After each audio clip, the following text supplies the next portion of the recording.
everyone. Thank you for coming in. It's nice to see some people I know and some people I don't know. My name is Beth Stoddard, and I am the director of the Higher Education Program. And I'd like to welcome you all to LMU virtually. And say thank you for coming to see us this afternoon. What we have going on today, I'm going to share my screen again and let you know what we have planned. Okay, well, there we go. So what we're going to do today is I'm going to welcome you, which hopefully I'm doing right now. We're going to do some very brief introductions. I'll talk about the program, just some things that I like prospective students to know.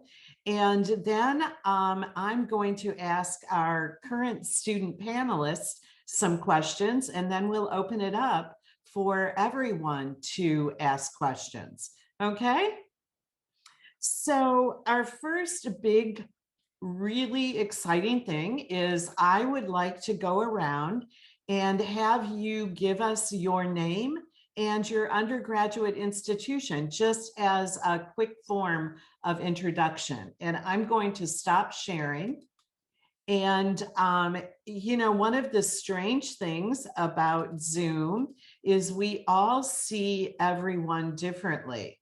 So I am going to start this with the current higher ed students, and then we'll go to the prospective students. So I'm going to go Jenny, Maeve, and Passion. Okay. Jenny, you'll start with us. Sure. So I'm Jenny Fukunaga. I am a member of the first year cohort, and I graduated from Elon University. Thank you. Maeve? Hi, everyone. My name is Maeve, and I'm also a member of the first year cohort, and I graduated from University of Oregon. Hello, everyone. My name is Passion Lord. I'm also first year master's in the higher education program. And I graduated from Pepperdine University in May of 2020. Thanks, Passion. Liz, I'm going to make you introduce yourself next. Name and undergrad institution. Hi, I'm Elizabeth, and I went to UC Irvine. Thank you. And Samantha, why don't we start with you, and then we'll go to Jessica. Hello, my name is Samantha Lang, and my undergraduate was at Jacksonville University. Thank you, Samantha. Jessica, and then Matthew. Hi, I'm Jessica Alcala. I'm currently in my undergrad at Dominican University of California. Oh, wonderful. Thank you. Matthew, and then we'll go to Claudia. Hi, I'm Matthew Lerman. I attended University of Oregon. Uh-oh. You'll hear that I graduated from Oregon State. So Maeve and I have a little rivalry going on every once in a while. Claudia, and then we'll go to Yannette. Everyone, my name is Claudia. I went to UC Riverside. Wonderful, thank you. Yannette? Hi, everyone. Sorry, I'm driving, so I won't be joining via video. But I went to Long Beach State. Thank you very much. I went to Western Michigan University for my undergrad. I also did my master's there. And then, as I said, I went to Oregon State University for my doctoral work.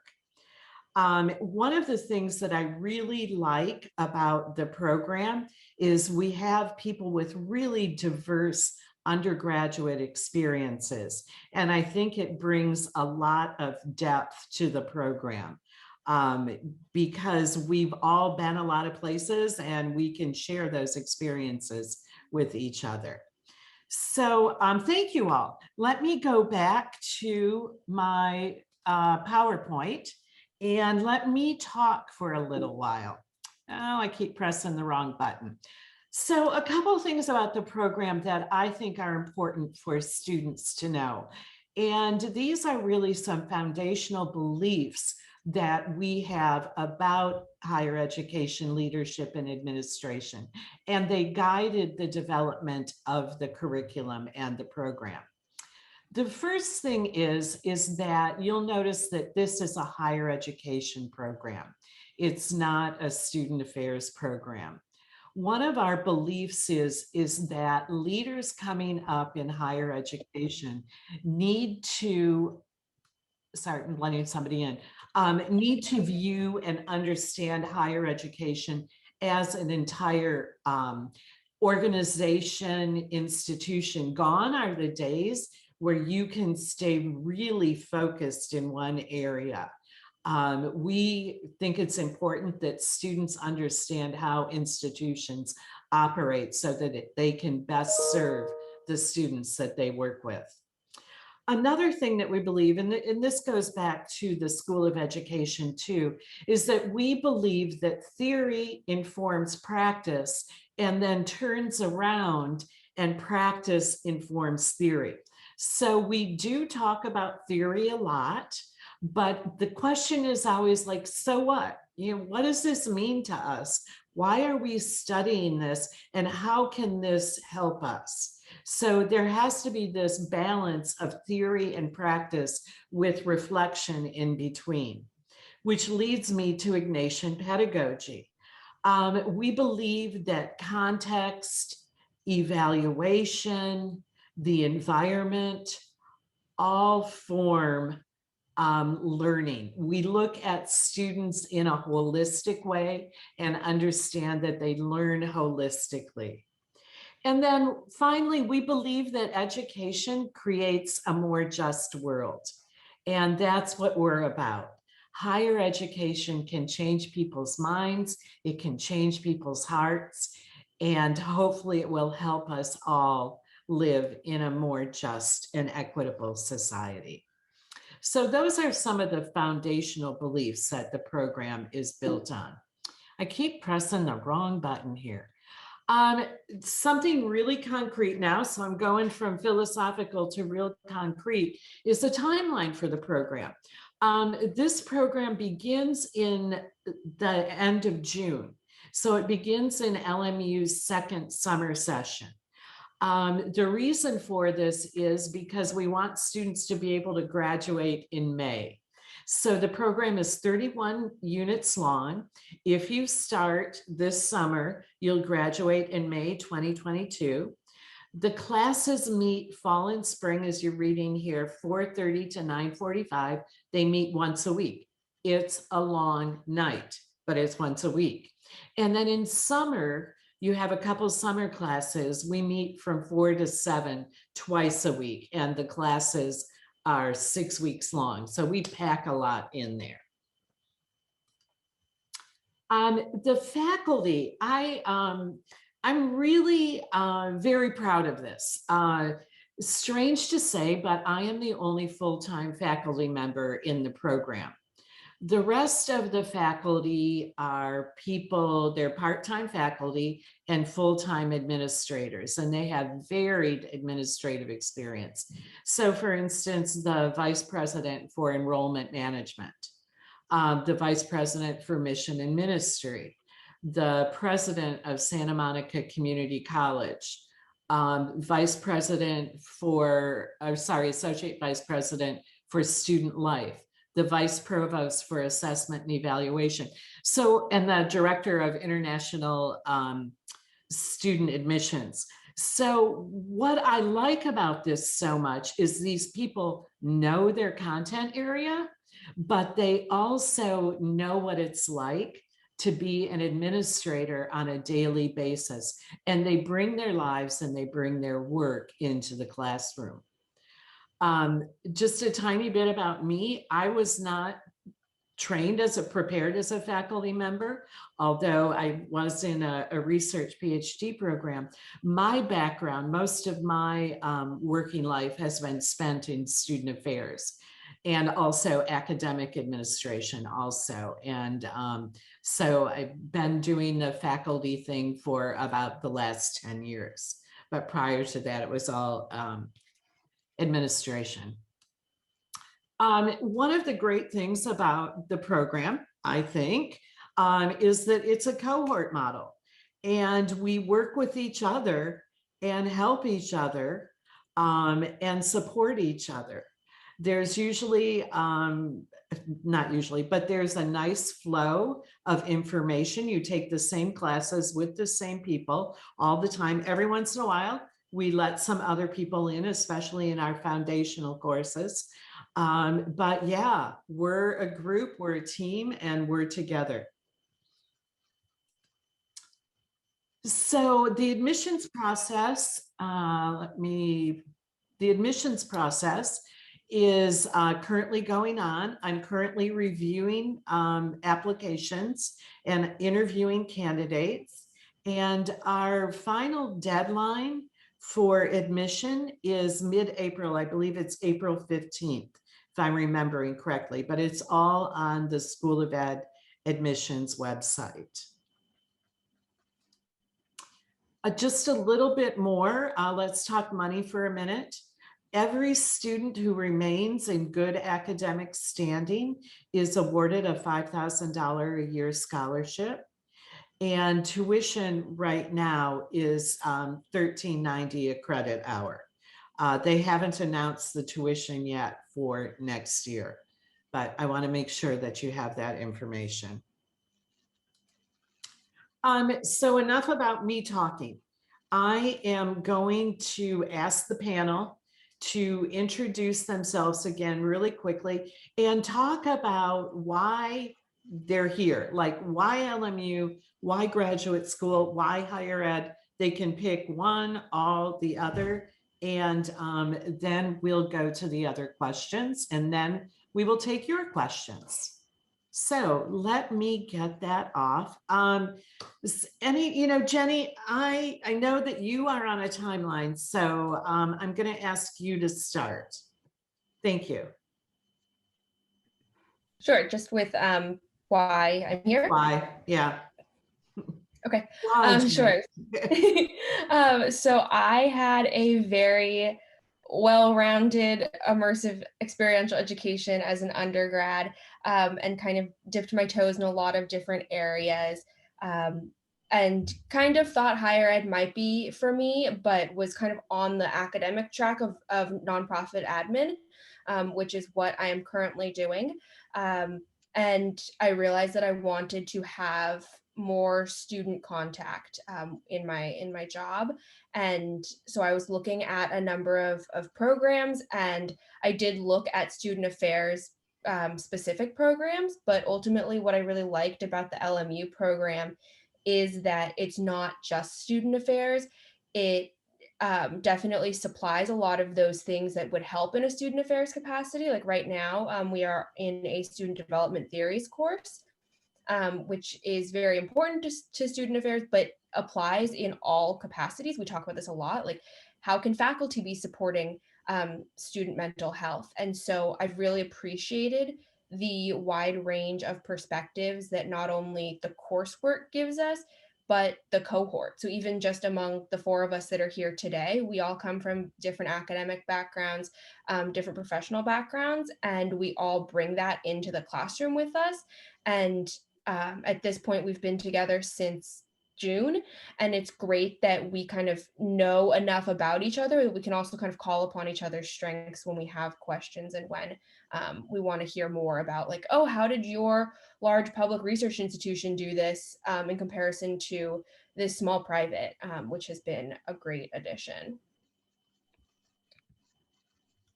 Thank you, Jenny. Passion, can I ask you to go next, please?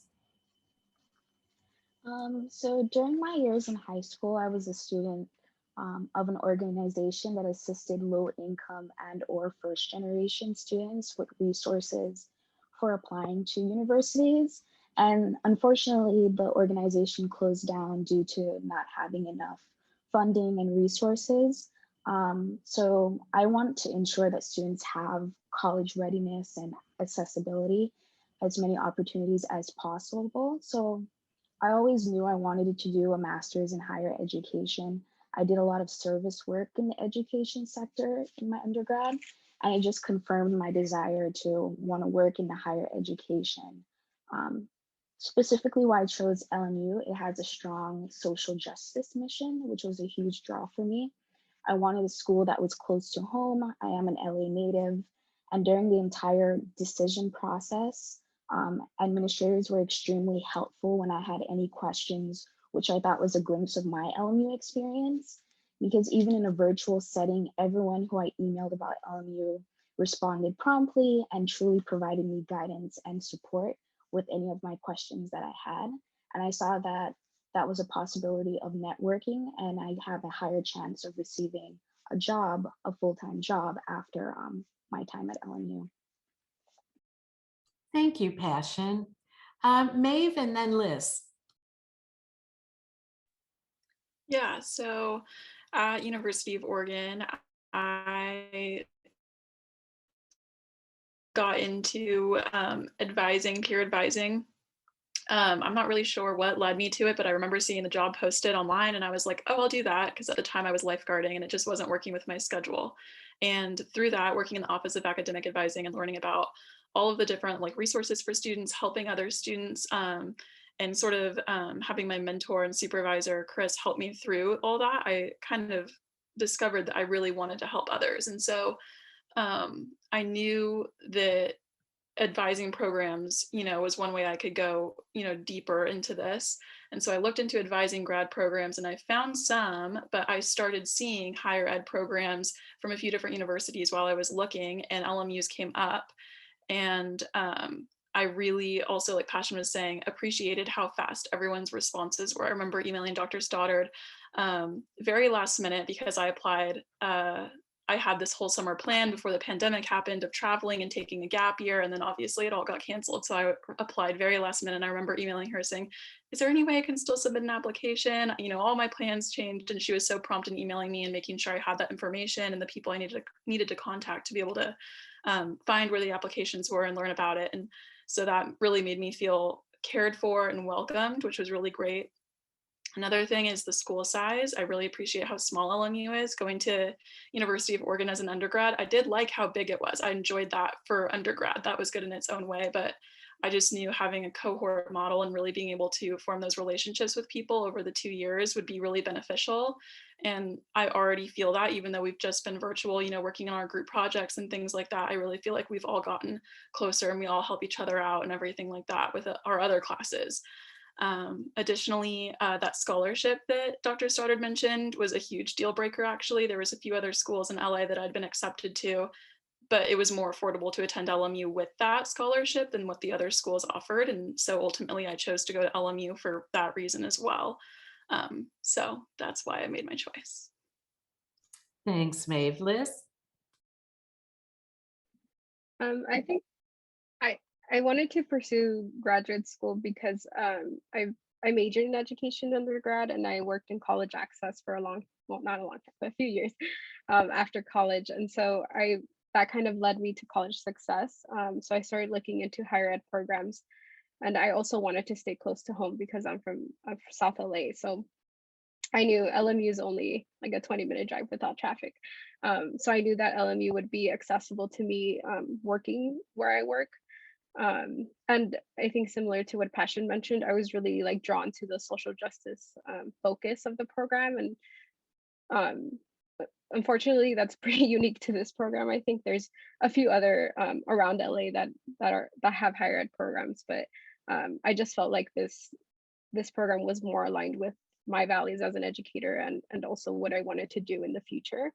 And I think also the small campus, I went to a UC, so I was used to really large classes, and even in my major classes were really large. So I knew that when I wanted to go back to grad school, that I wanted it to be a small, like tight-knit environment, especially because I knew it was going to be a challenge with work and kind of balancing things, and I needed kind of that accountability.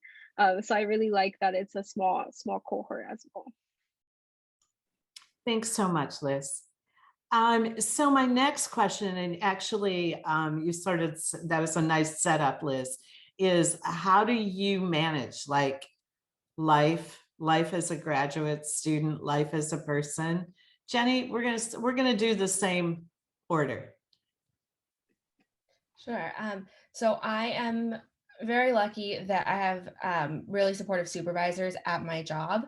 And I kind of talked to them when I was initially starting my application process, and they were kind of aware that there was a possibility I would be going to school either full or part-time.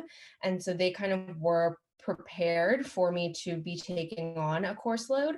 And we only have class one night a week during the usual semesters, which has definitely makes time management a little bit easier, knowing that it's just that one night, and then you can kind of plan your homework on your own schedule the rest of the week.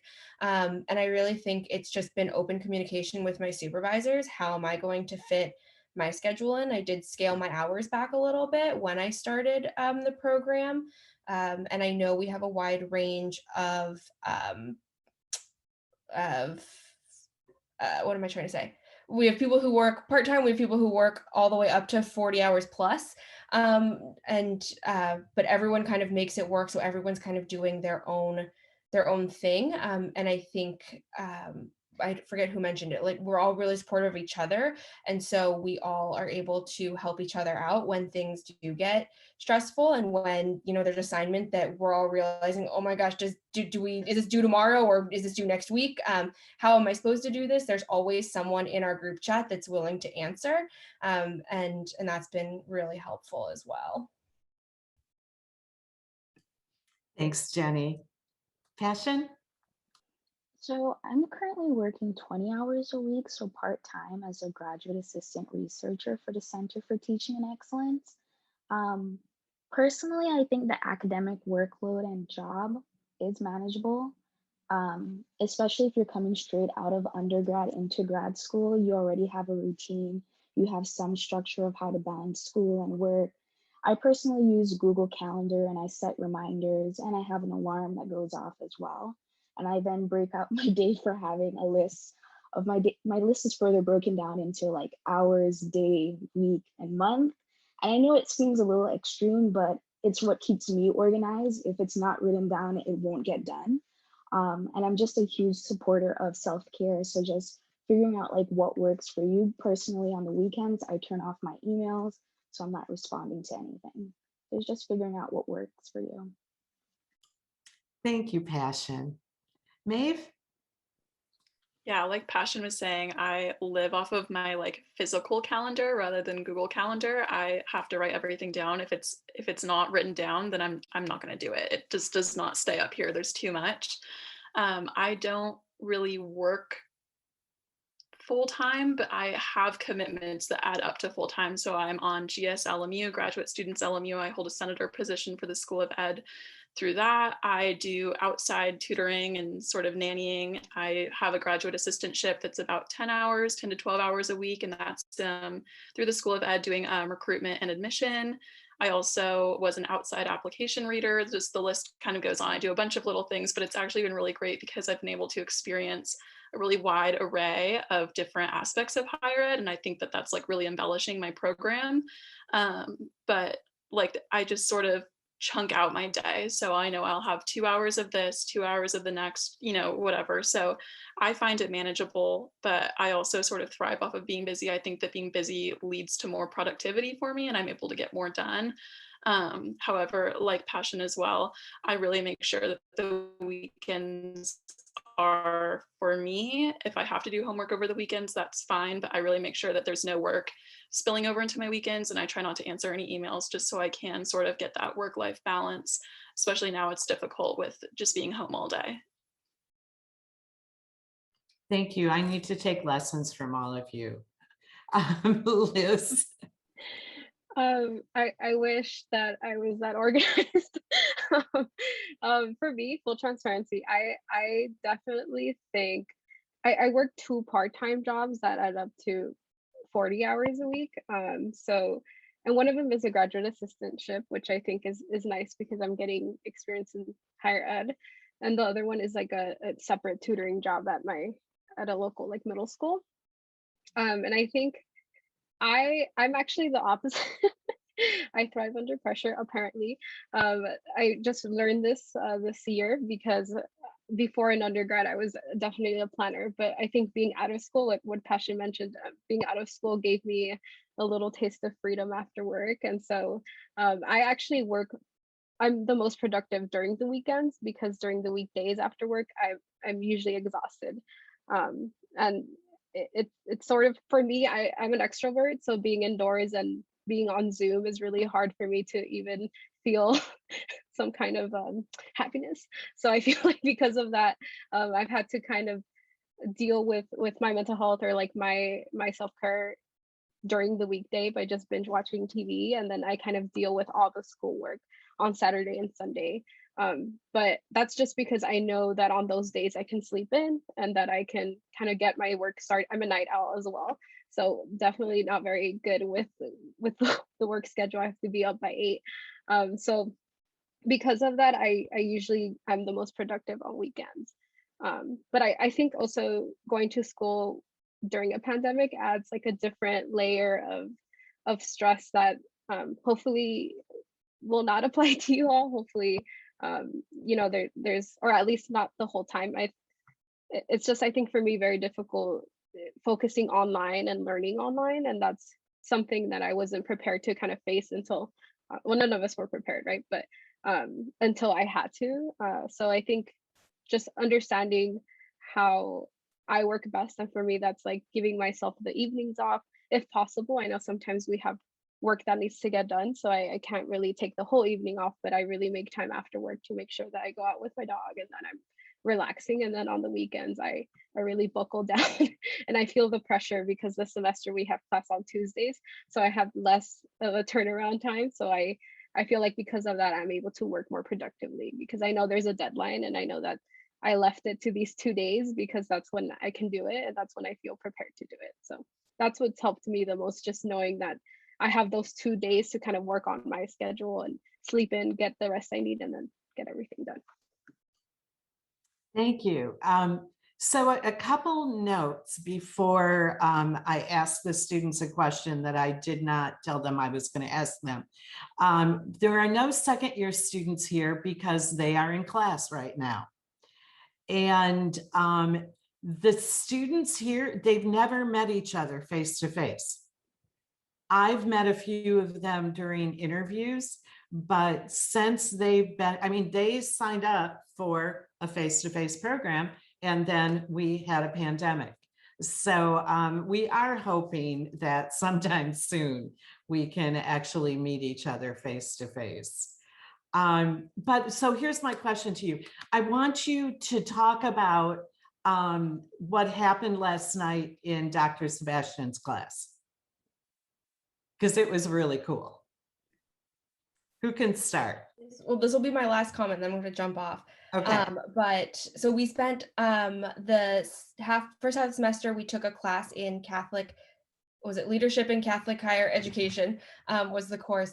And we all did different case studies on relevant issues that Catholic and all higher ed institutions are facing right now, and analyzed them through the perspective of a Catholic leadership lens.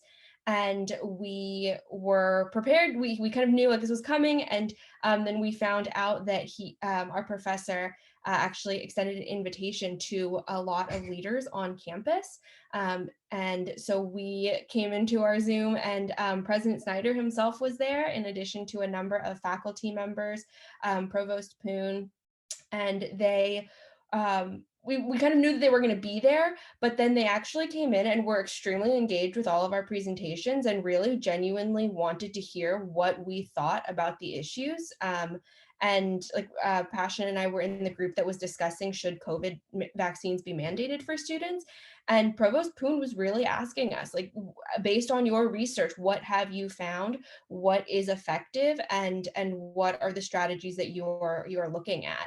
And so it was just really incredible that this was not, I mean, in some ways, obviously it is a hypothetical that we're putting together this proposal, but at the same time, it was input that was valued, and it was very clearly valued. And that was a really amazing experience to have in a classroom setting. And thank you all for being here. Thank you, Dr. Stoddard. I have to go, but have a great, wonderful session. Thank you, Jenny. Bye. So Liz, Passion, Maeve, any other comments about last night? It was really pretty cool.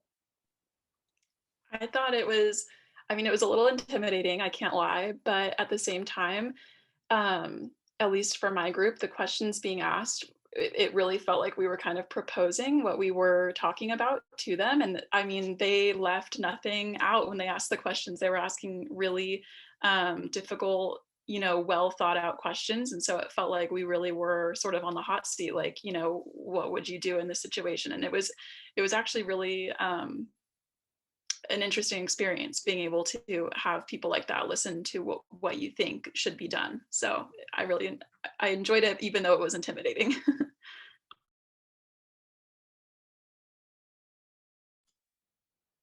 Anything else on that? Okay, how about my last question, and then we'll open it up. Something that you've learned in the last, 3 semesters now?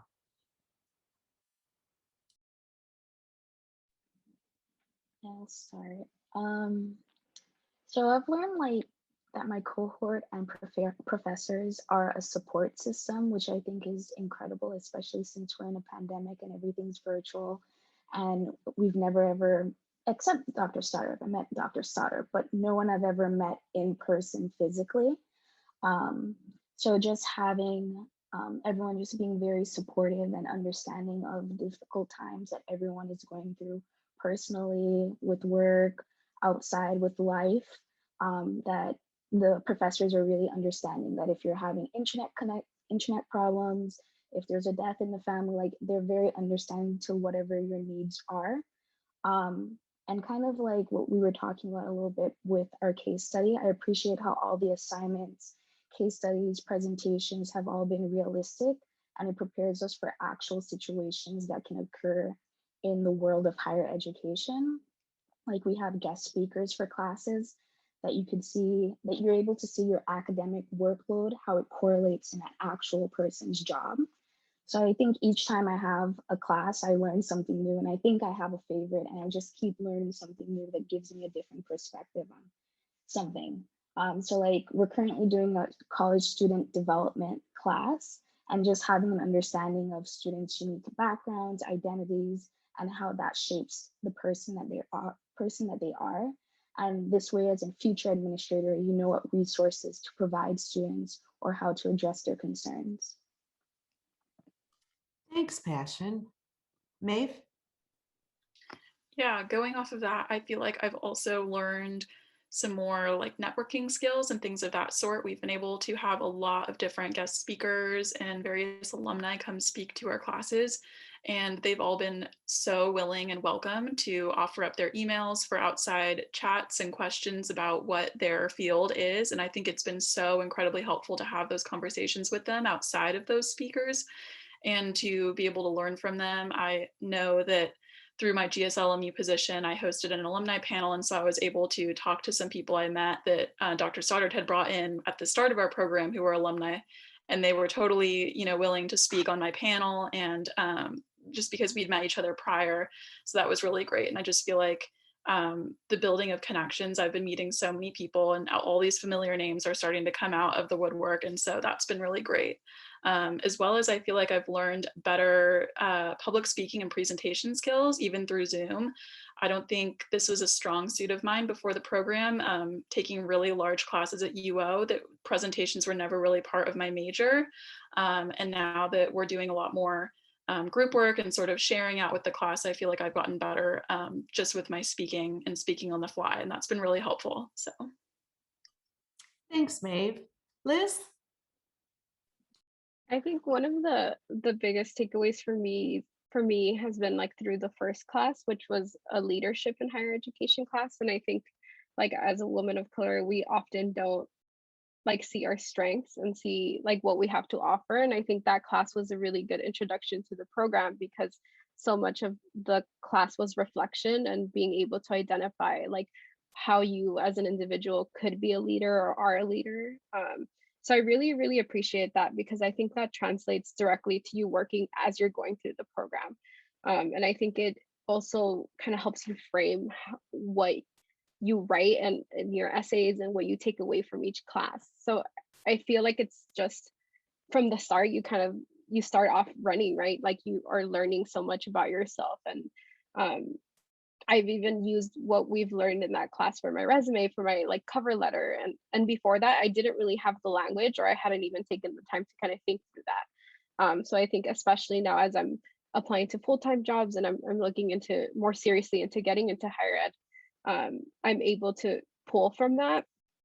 And that's something I think really unique, because I looked back at some of the programs that I applied to compared to this, and I looked at the coursework, and I know that a lot of them don't really focus on that aspect of you developing as a leader, and they're really focused on students, and I think that's really great. But it's also important, equally important, for you to understand what qualities you hold and who you want to be as an administrator or as an educator. So I really just appreciate that now, looking back at that class. Like I think I grew so much from it, and it was just one summer class. So I'm definitely excited. I think it also makes me excited for that, for the rest of the program, because I know that there's opportunity for growth in so many other ways, like Maeve mentioned, right, through public speaking and so many other aspects of yourself that kind of grow alongside your knowledge of theory, right? It's also just your development as a professional. Thanks, Liz. So we do talk a lot and we write a lot. So yeah, thank you. Questions. What are questions from all of you? What can we tell you about? I have one. Actually, I probably have a bunch. Hi, my name is Samantha Lang. I'll say it again. So my first question is about graduate assistantships. Kind of if you guys can talk about how that process was for you and kind of how you found the graduate assistantship that you currently have, and kind of what is that like with the pandemic also? Who wants to take that? I can start. So there's this portal, like it's My LMU, and then it has a section that says employment, and it's specifically titled Lions Jobs. And that basically is like a handshake for the LMU world. If there's any job opportunities, GA positions specifically, work study, T study, like all of that is listed on Lions Job. You then just put your cover letter, your resume. Some jobs also want your time that you're available, whatever range that is. And then afterwards, there's an interview process, which happens virtually over Zoom. And then it's the regular callback situation. So that's how that had went for me. And then also Dr. Stoddard is very like helpful if she sees job opportunities or GA positions. Like she sends out emails as well saying like, hey, I know that this student is interested in this, here's a possible opportunity, and so forth. So definitely, I think there's constantly new jobs being placed on Lions Job, even though we are in a pandemic, because I had a similar situation where I wasn't working for like 3 months. And then I got this position as a GA, and I really enjoy it. And it's given me some more insight of what my role in higher ed possibly to be, because I don't know specifically like what area of focus of higher ed. I just know I want to work in higher ed. Thanks, Passion. Anyone else? Yeah, so I also was scouring Lion jobs at the beginning of the semester and through the summer, but I did find that sort of the timing of when the program started and where the pandemic was at, it was definitely harder to find stuff. There was less posted. It was a lot of work study positions and not a lot of GAs. Which was fine. And I did get one of those, but I did know I really wanted a GA to be able to diversify sort of what I was doing and the places in higher ed that I was working. But Dr. Stoddard sends lots of emails. She always finds out about all of the new job opportunities and everything. And so where I ended up was actually an opportunity that she had emailed out to everyone. And so I just sent an email over to the people who do recruiting and admissions, and we kind of got connected that way. But another thing that I found was really helpful is, since we do have people who work full-time through LMU in our cohort, they've also been able to share GA and other job opportunities through just our group chat. They'll be like, hey, you know, the law school's hiring for this, this, and this, here's the link to apply. So I find that's also really helpful, and a good resource is just your own peers. I think, you know, one of the things that's been happening, and I actually have a huge thanks to the students who have gone through the program before, is they've had graduate assistantships, or they've worked in offices, and they've been so good that people do reach out to me and say they post things on Lion Jobs, but they also reach out to me and say, hey, do you have anybody in the program who would be interested in this? And so we do have a great network that goes on too, which is nice. What other kind of questions? Hi, sorry. Quick question. Are graduate assistantships part of like the program? Are they required?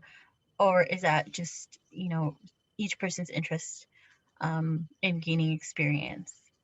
That's a really good question. Thank you, Claudia. They're not required, and they're not part of the program. It is, you know, a student's option to make some money, which is always fabulous, and also gain experience. So, you know, so like some students, like Jenny, she is working full-time. She doesn't have a graduate assistantship. She's, you know, just got a job outside. Not just, she has a job outside. And we have a number of students like that, both in higher ed and not in higher ed. Thank you. What else can we tell you? Are the evenings that the classes are going to be offered each semester predetermined, or how is that selected? Some of it, Matthew, depends on the availability of the faculty. Usually classes, I mean, they're never on a Friday, and they're usually not on a Monday, because the way that academic calendars run, there are so many Monday holidays, and I have so much content that I need to fit into the classes. So it's usually a Tuesday, Wednesday, or Thursday. What else can we tell you? I had just a quick question about I come from a university that's actually smaller than LMU. And I was just curious what the difference is like between undergrad and graduate, and just the size wise. And also, I'm a peer mentor on our campus. I have been the past 3 years. If there are any opportunities similar to that, or opportunities for involvement that aren't just assistantships. Yes, let me take that one, and then I'm gonna ask the students to talk about the difference between grad and undergrad. Yes, we can hook you up with a number of the student support offices, and they're always looking for people to help in the first gen office, in ethnic and intercultural affairs, in LGBTQ student services. They're always looking for people to help. So, difference between undergrad and grad, what have you all found? I also wanted to say I know that the career development office is actually right now hiring for peer mentors as a graduate assistantship. So you would be able to do it and also get paid, which is nice. Always good. I would say the biggest difference is like the freedom you have in terms of like how you manage your time, because I remember in undergrad I would have class maybe like 4 times a week, right? Versus here it's only 1 time a week, but it's like a really long block of time. So for me, who gets fidgety, like it's a little bit of a challenge, but I think it's also really good because you're possibly working full time. So it just time wise, it wouldn't be manageable for you to have class multiple days after work, because it's a little bit different, right? You're managing your priorities a little bit different. You're managing school and work versus I think in undergrad, usually you're prioritizing school and then work is maybe like, depending how many hours you work, right? But I don't know, I think that's the biggest difference for me. And it was an adjustment coming from working, just working and kind of having that time free after work and then realizing, oh, I have to go back to my school schedule. So it's still, I think, really nice though, because you have that freedom to choose when you can do your work versus I think in undergrad, maybe your timeline or your deadlines are a little bit tighter because you see a professor twice a week versus this cohort or this program, sorry, we only see them once a week. So we have a whole week and longer, right? Because the syllabus usually tells us when we have things to do. But at least for me, I function week to week.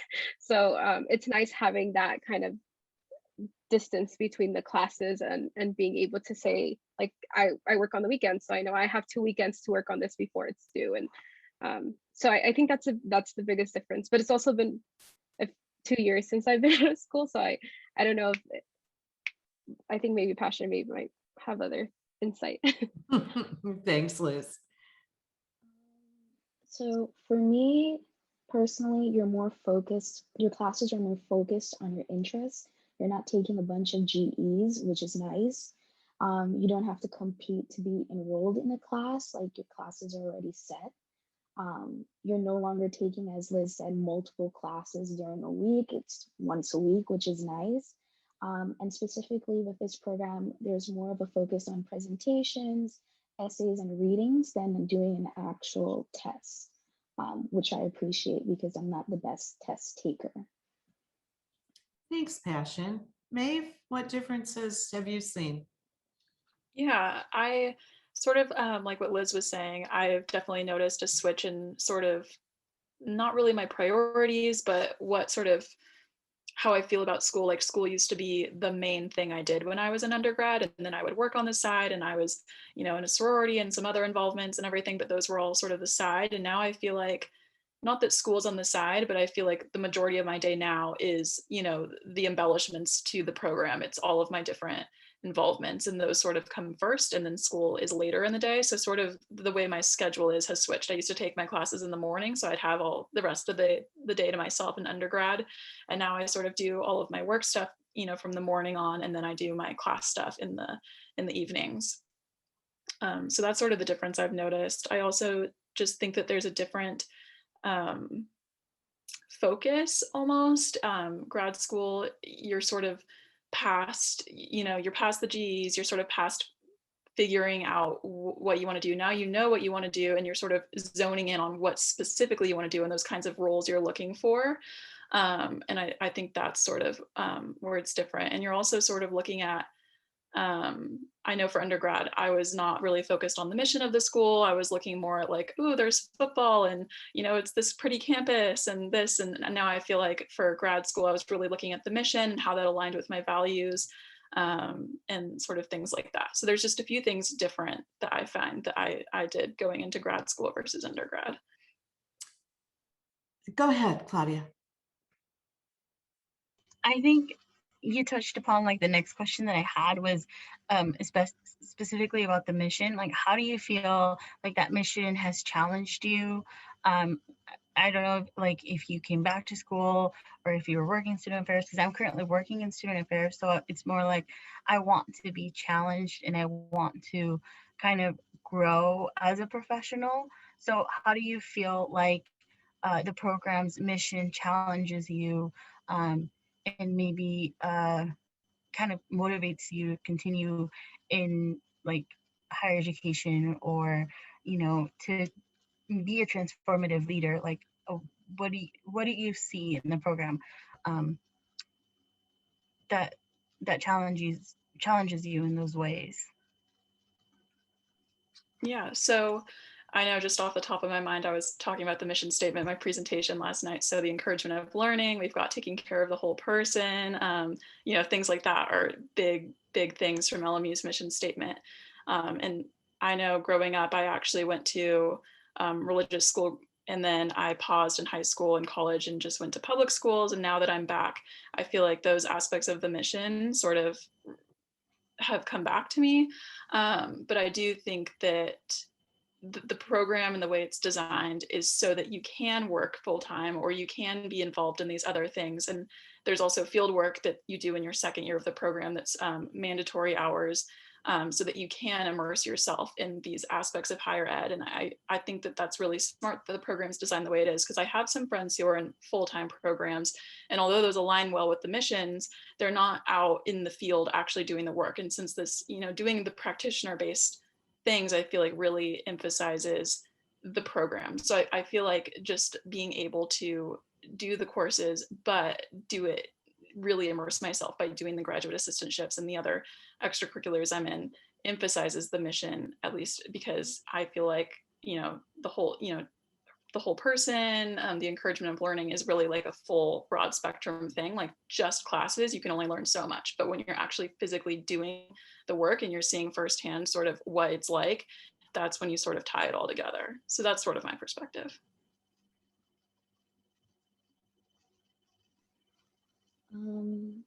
Also, a big portion of LMU is the service of faith, promotion of justice, education of the whole person, and learning, as Maeve has said. And a big portion of our class focuses on reflection, which is actually one of the tenets for Ignatian Pedagogy, and reflection on the class content and materials learned and how we could incorporate the material that we've learned into our work. So that's how I've kind of been able to physically see the connection between the mission and the coursework for me personally. I think for me, it's interesting. I think being able to have these conversations, like really important and I think hard conversations in class. And I think that's the way that it's been really helpful, because I think that's the reality, right? There's, I think, people who are in our program that maybe are new to education, at least in practice, right? Might not have as much experience in practice, so therefore don't have like the knowledge of what it looks like, right, in practice. And so you're having these conversations and learning from different perspectives. And I also don't have the perspective of someone like Jenny, right, who works on like the admin things of nonprofit. So I think that's where you kind of are doing the most learning, and you're able to see and have these like social justice oriented conversations, and you're able to learn and grow together in that way. And I think that we talk a lot, especially I think in our college student development, about like identity and development, and sometimes like individuals don't have a background in that, right, and don't have an understanding of what it looks like for a student to develop, right. So I think they're learning, and from their experience and their perspective, you're also learning, and you're kind of also teaching, right, you're teaching each other. So I think in that way the institutional mission is really like embedded in our class, because we are growing as individuals and we're kind of learning and we're exploring social justice and what that looks like for each individual based on their background. So I feel like it's challenging, because in education you will have to have these conversations with people who have different perspectives and who maybe individuals you don't agree with.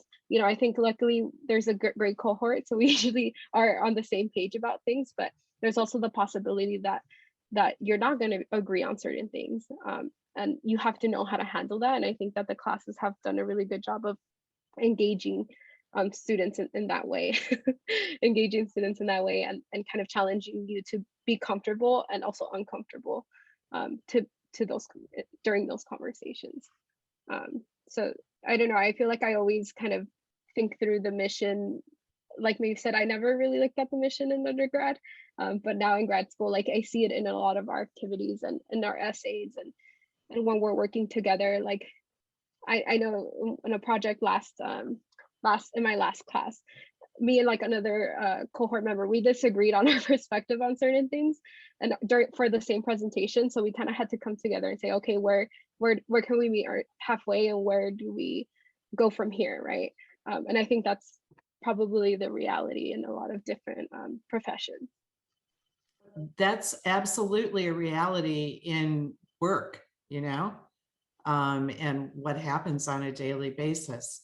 So I have broken one of my cardinal rules, which is to end things on time. But before I go, Jessica, I just want to address one point that you asked about. The cohort itself is small. I'm looking for a cohort of around 15 people. The undergrads definitely outweigh us. There are about 6,000 undergrads and like 1,800 graduate students. The School of Ed is the largest set of graduate programs. But yeah, our classes are small. Sometimes I, maybe think too small. The students are like, hey, leave me alone. Yeah, so there's really not that. There will be a difference for you, but I don't think it'll be too overwhelming. So what I want to do is, if you have more questions, please stay, but please feel free to leave. We have kept you for too long. Thank you very much for talking with us today. And thank you, current students. I really appreciate your help. So thank you and goodbye, or stay.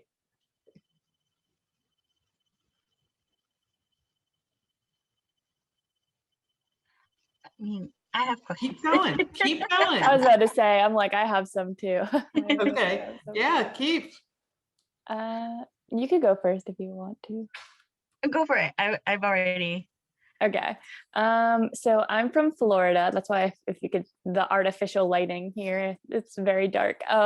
But that's probably one of my biggest, not fears, but it is a worry it's a big decision to go to Loyola and to, go there and really think about housing on campus for graduate students. I don't know if any of you guys are doing it or not, but if there's graduate housing on campus, or if there isn't graduate housing on campus, or kind of just like the whole transition of going from the East Coast to the West Coast. If anyone has any experience with any of that, I will take anything. So I'm currently living in Playa del Oro, so they're considered the PDO, and they are graduate housing. I wanted to say the exact right thing to you, but you have different options. So everything's already furnished. It's a 2-bedroom apartment. In the cost, all the utilities, so all the utilities are included except cable, internet, and phone. There's a washer and dryer. Everything's fully furnished. There's a pool. There's a fitness center, but currently the fitness center is closed because we're in a pandemic, but the pool is still an option. Just that there's certain hours for that. Yeah, so there is that option, and it's a 3-minute drive away to LMU, 15-minute walk. So if you want something that is close to campus and it has an LMU community as well, that is an option.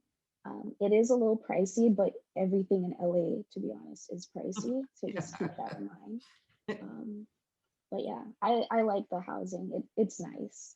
And yeah, if I'll actually put in the link in here in the chat as well, so you could look at it. Thanks, Passion. Oh, thank you. Also, another kind of quick question. Does housing have a GA position, or does it not? It does. Okay. They have one of the second-year students worked with RHA, the Residence Hall Association, and I've also had students who were RAs, and actually one of them ended up, a resident director had to leave in the middle of the year, and she took over the RD job. Yeah, so that's something I'm slightly interested in. Okay, yeah. Thank you. Claudia, what was your? So is there a location where I can find a list of all like the admissions requirements, like the application kind of like in one location? Yes. Let me find that and put it in chat. Another question while I'm looking for this thing.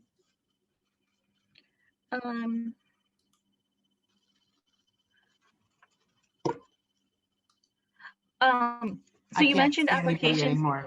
Pardon me? I said, you mentioned applications were due in mid-April. Yeah. And interviews were ongoing. If we were to apply, let's say in like the beginning of April, or maybe the end of this month, like, is it too late? Like, no.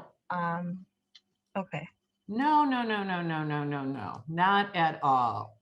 It's never too late. And, you know, some of my most interesting students, I sometimes, you know, get towards the end of the application period. So absolutely. And I'm not looking at any of you. I'm looking at the website. So you just have to speak up right now if you have a question. Here we go. This, I think I had a question about like access to instructors, because I think it's really cool that faculty are working professionals because you get to see that aspect. And I think when I was applying for graduate school coming straight out of undergrad, I didn't really appreciate having like seeing that. But now my worry is like, what does the access to professors look like? Do you feel like there is a like a maybe a like students come second than their work, or like what do you feel the relationship with professors looks like because they are full-time professionals? Do you feel like students are kind of left behind, or like, okay, my job comes first? Or is it more of like you feel like you still have the same access as you would were they full-time faculty? Personally, I feel like they've been more accessible than when I was in undergrad, even though when I was in undergrad, it was pre-pandemic and I could literally go up to their office and go bother them if I needed to. I do think though that going forward, even past this pandemic, that Zoom meetings are going to be a thing that we're sticking with. And I do think that those are really helpful in the sense that you can fit a lot of people in with Zoom meetings instead of, you know, having to worry about always being on campus or having certain hours that you're on campus. But all of the professors that I've had so far in our classes have always been more than willing to find a time to meet. And it really has never been difficult. If not, we'll just go back and forth in email, and, you know, they're all really fast with replies. But when I was an undergrad, I'm not sure if it was just the major or how big of the research university it was, but it was definitely harder to reach professors. They would say they had office hours, and then I would go to their office and they wouldn't be there. So I feel like now, even virtually, it's been very accessible. They're always willing to meet over Zoom, even if it's just for, you know, a quick 15-minute sort of thing. Like, they're able to fit you in and they're able to work with you. So if you have to meet later in the evening, they can meet later in the evening. They've all been, you know, flexible with the timing and everything. So. Ooh, I have another question, sorry. Was there a big, like, I don't want to say culture shock, but was there a big like culture shock going from your undergraduate to your graduate experience?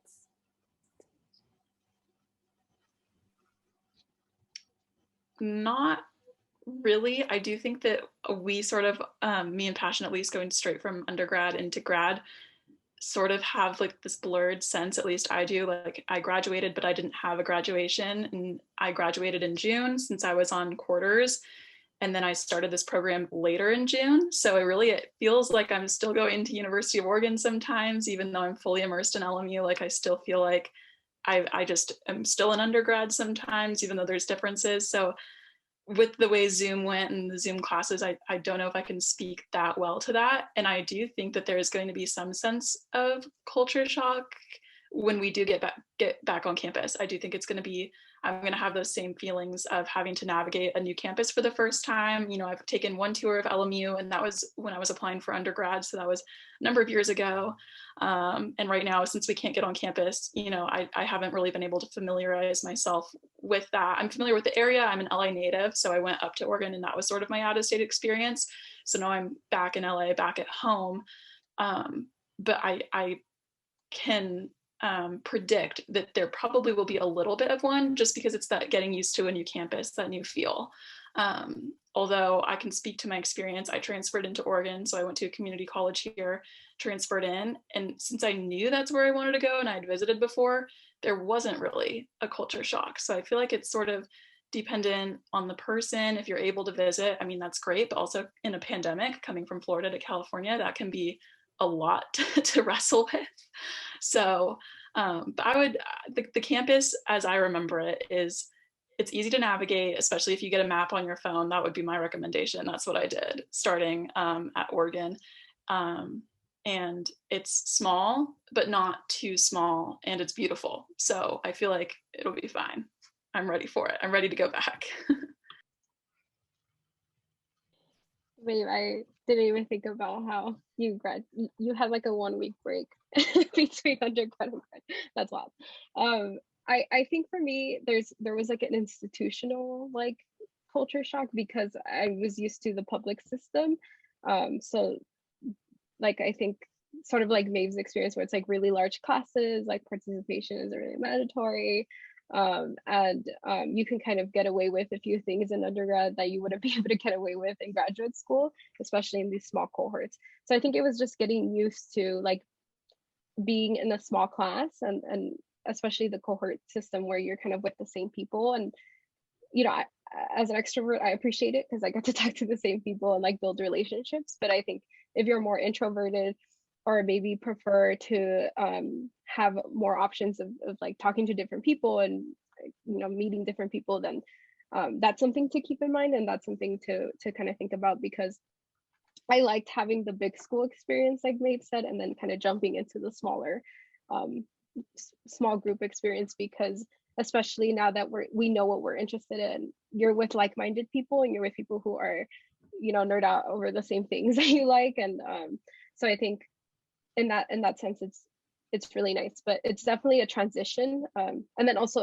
if you finish school already and you were off for a little bit, even a year, 2 years, like I feel like it's a mindset, right? Going back to school and rethinking through, you know, what your priorities are. Maybe you don't have time after work to do. We can't do anything right now, but if you were to go out, I'm sure I'll also have a little shock when I go in person, hopefully. But yeah, it's just kind of transitioning that and understanding your mindset, and kind of that there's differences in an institutional level. You know, Samantha, I can speak from my experience too about moving cross country to go to graduate school. And I just sort of looked at it as, let me try out this West Coast and see what it's like. And I was in a 3-year program, and I'm like, if it works, it's great. If it doesn't, I'm going back. So it is, I've spent a lot of time in Florida, definitely different cultures out here. LA is a very interesting place. It's pretty fun, real diverse. Yeah, but it's different, and it's colder than Florida.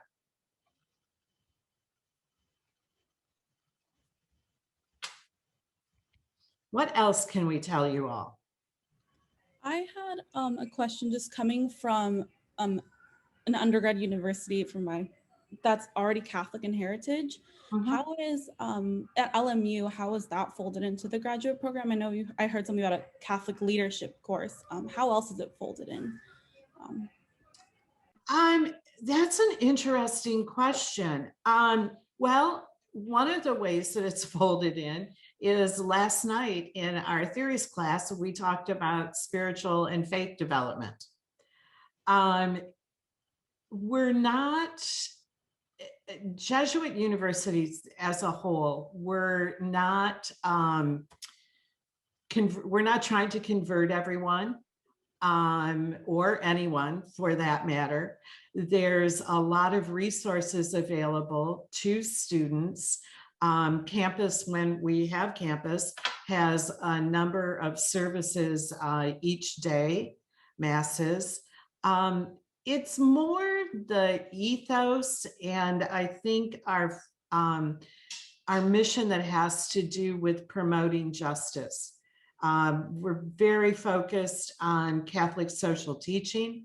So what is the dignity of each person? How do we make sure that everyone is respected? How do we focus on stewardship and autonomy and making sure that people have the ability to make decisions that concern them? And these are all factors that go in to higher ed administration. And no matter where you are, they might be called something else at another place. But yeah, so I think there's an undergirding and there's a translation, but I don't know. Liz and I were talking about this last night. Do you want to talk about what we were talking about? Sure. So I'm not religious. And so I was mentioning to Dr. Stoddard that when I joined the program, I saw that class and I wasn't, sorry, my headphones died.